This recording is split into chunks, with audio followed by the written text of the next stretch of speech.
Designing each creature is a collaborative effort between the character, concept, and animation departments.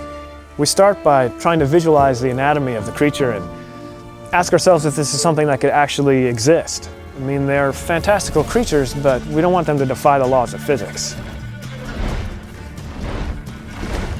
In order to become the best monster hunter, you must first learn how to understand your foes. Books and essays usually give you the information you need, where they can be found, their attack pattern, and what they fear. And it is your job to figure out the best way to kill them. Geralt has a lot of tools available at his disposal for fighting enemies in The Witcher 3. His steel sword, for instance, is used primarily for fighting human opponents, and his silver sword, which he uses for fighting monsters. Geralt can also use a crossbow for fighting ranged or flying foes that are trying to keep their distance from him.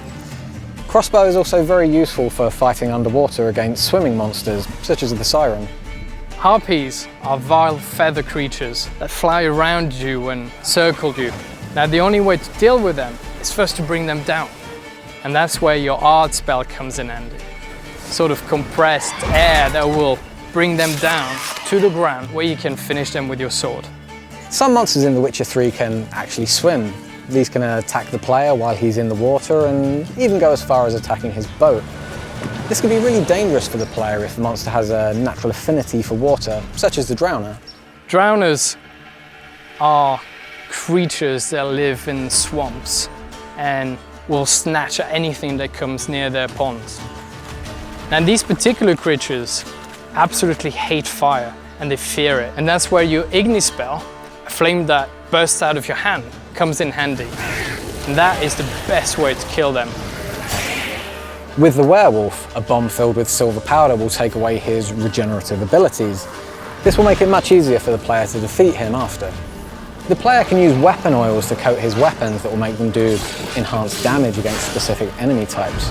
The real trick to using this, though, is to know when and where to use them, and that judgment is left up to the player based on his surrounding environment, the weather, and even territorial marks that other monsters may have left in the area.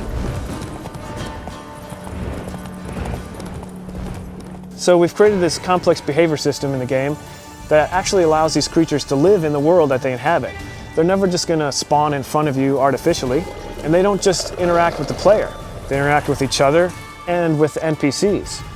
We've created a unique ecosystem that includes monsters, animals, and humans, all living together, fighting, trying to survive, and you are merely a spectator. Now it is your choice to interfere with whatever is happening in front of you.